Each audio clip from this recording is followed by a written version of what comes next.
और उत्तम है भोगमयी वृत्ति के विषय। अगर इस बात को और भी सरल करके कहें तो वृत्ति का मतलब होता है सरल भाषा में आपका स्वभाव। वास्तव में आपका विचार कैसा है, आपका स्वभाव कैसा है, आपकी सोच कैसी है।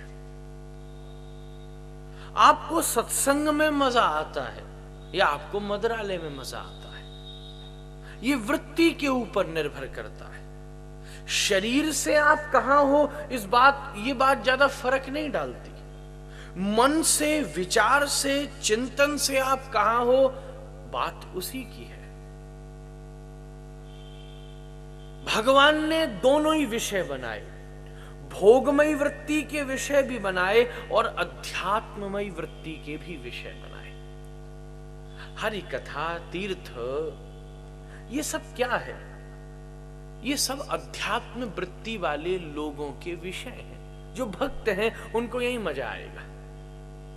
मद्रालय भी है, जुआ घर भी है, ये सब किसके हैं? भोगमयी वृत्ति वालों के। उनको वहां मजा आएगा, यहां नींद आ जाएगी। ये दोनों भेद है। इसलिए तन से आप कहां हो ये बात फर्क नहीं डालती, मन से आप कहां हो। दो दोस्त थे और जंगल की यात्रा करके बहुत दूर स्थित एक मंदिर का दर्शन करने जा रहे थे। रात भर का जंगल का रास्ता था, उसी समय बरखा हो गई, वर्षा। दोनों मित्रों ने सोचा हम अगर इसमें भीग गए तो बीमार हो जाएंगे, दर्शन भी न कर पाएंगे।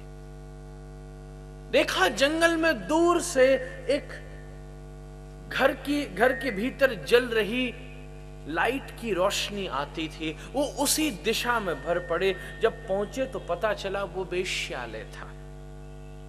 एक दोस्त बोला, राम राम, मैं तो ऐसी जगह न रहूं, मैं तो रात भर चाहे यात्रा भी करनी क्यों न पड़े, मैं तो मंदिर ही जाऊंगा। दूसरा बोला, नहीं, रहने में क्या फर्क पड़ता है, बाहर बैठ के बारिश से ही तो बचना है, बारिश से बच लूं, क्यों ना सुबह ही यहां से जाऊं, क्योंकि भीगा तो बीमार पड़ जाऊंगा, ना आगे चल पाऊंगा, ना दर्शन कर पाऊंगा। एक मित्र वहीं रुक गया और दूसरा मित्र मंदिर जा पहुंचा। कुछ दिन के बाद दोनों की मृत्यु हुई। जो मंदिर पहुंचा था उसे पुनर्जन्म लेना पड़ा, जो वेश्यालय में रुक गया था उसे मोक्ष मिल गया। कारण क्या था?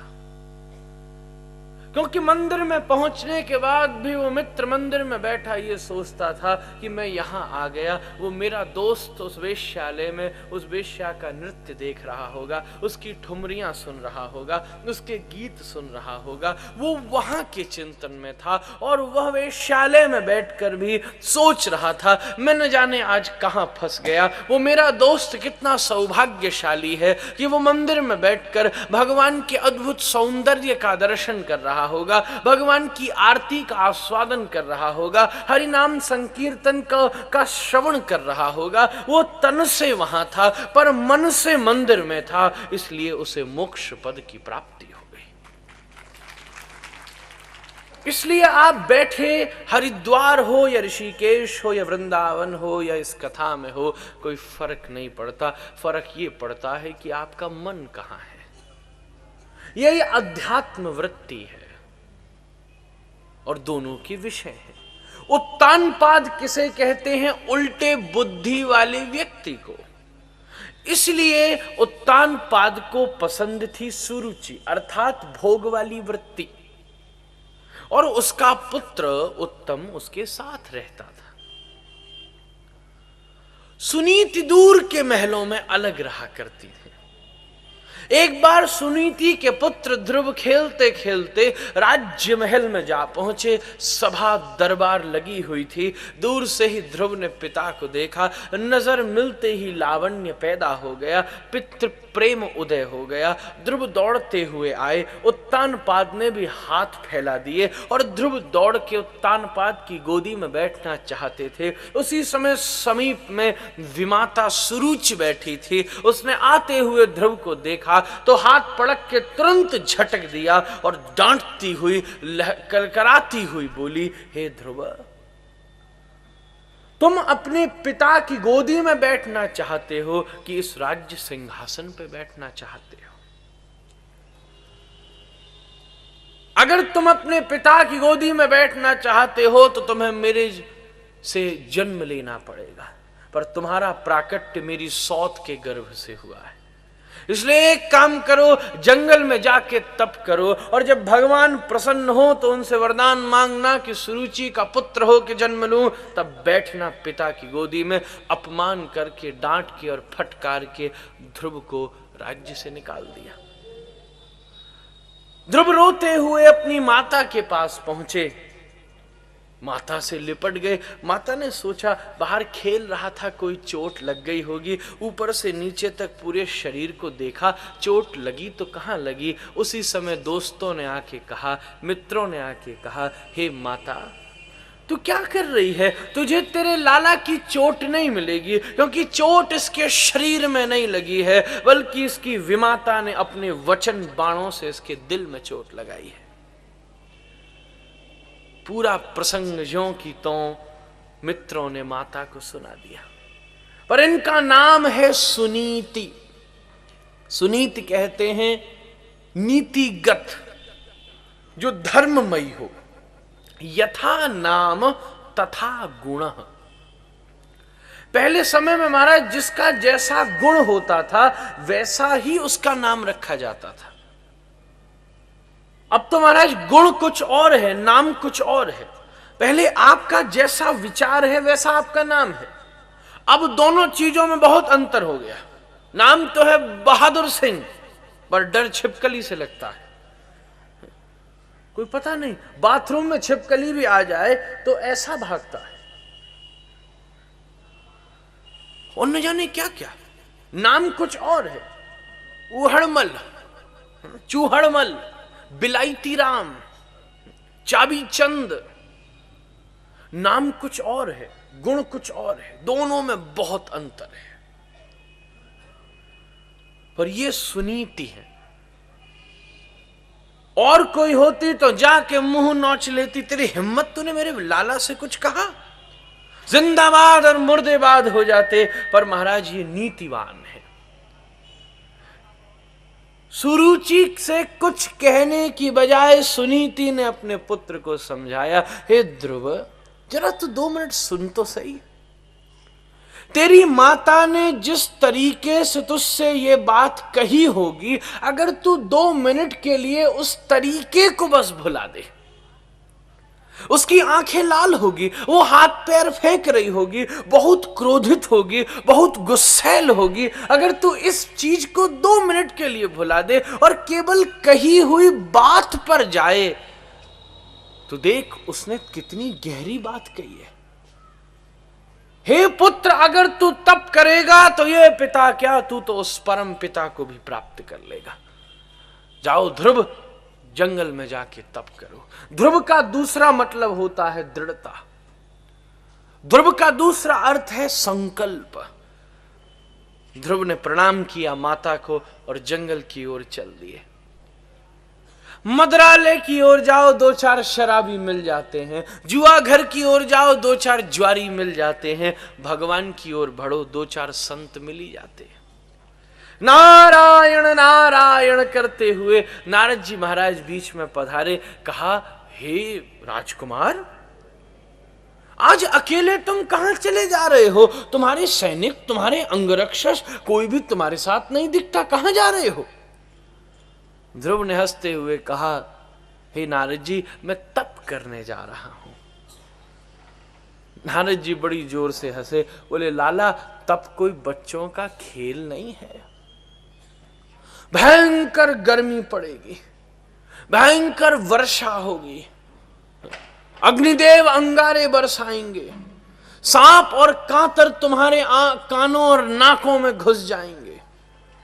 बड़े बड़े बर्फ के पहाड़ों को भी पिघला देने वाली गर्मी पड़ेगी, बहती हुई नदियों को भी जमा देने वाली सर्दी पड़ेगी। शेर और चीते, जंगली जानवर तुम्हारे आसपास डोलेंगे।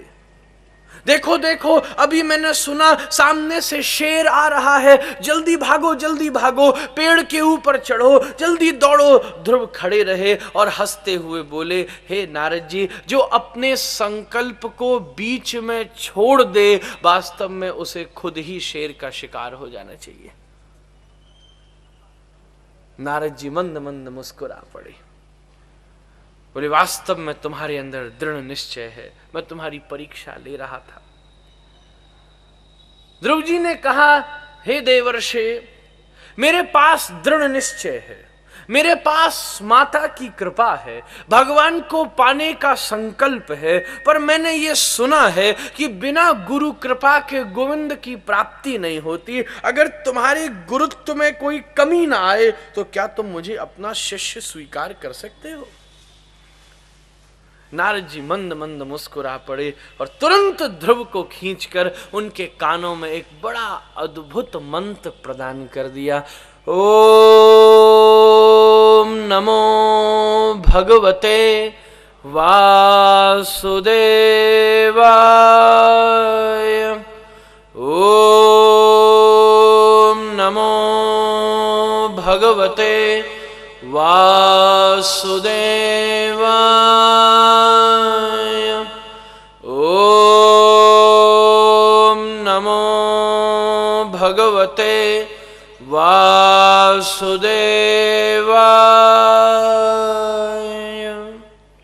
ये द्वादशाक्षर मंत्र ध्रुव को प्रदान किया और कहा, हे ध्रुव, तुम एक काम करो, तुम मधुबन में चले जाओ, ब्रज में चले जाओ, वहां जाके तप करो।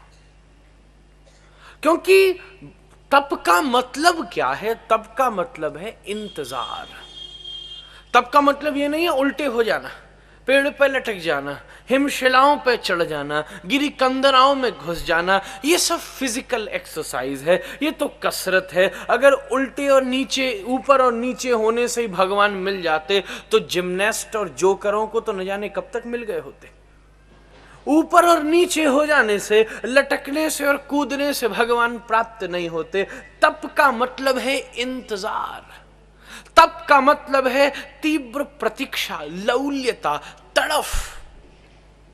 बिना भूख के भोजन भी सामने रखा हो तो मजा नहीं आता, पर अगर भूख जोरदारी की लग रही हो फिर तो महाराज ब्रज में कहते हैं कि भूख में तो किवाड़ भी पापड़ हो जाते।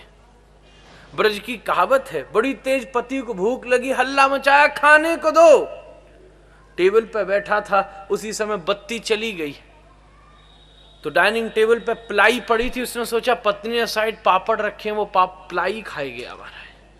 बाद में पता चला पापड़ नहीं थे, प्लाई थी, तो किवाड़ भी पापड़ हो जाए।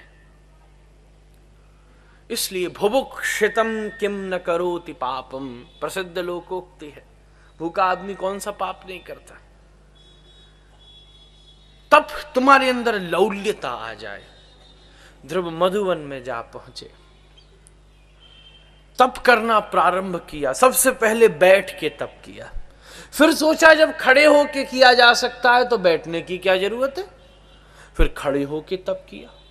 फिर सोचा जब एक पैर पे खड़ा हुआ जा सकता है तो दो पैर पे क्यों खड़ा हूं, तो एक पैर पे खड़े हो गए। फिर सोचा जब पैर के अंगूठे पे खड़ा हुआ जा सकता है तो फिर पूरे पैर रखने की जगह भी क्यों घेरूं। ध्रुव पैर के अंगूठे पे खड़े हो गए। पहले फल खा के तप किया, फिर महाराज पत्ते खा के तप किया, फिर जल पी कर तप किया। फिर सोचा वायु पी कर रहा जा सकता है तो वायु पी के क्यों ना तप करूं, फिर हवा पी कर तप किया।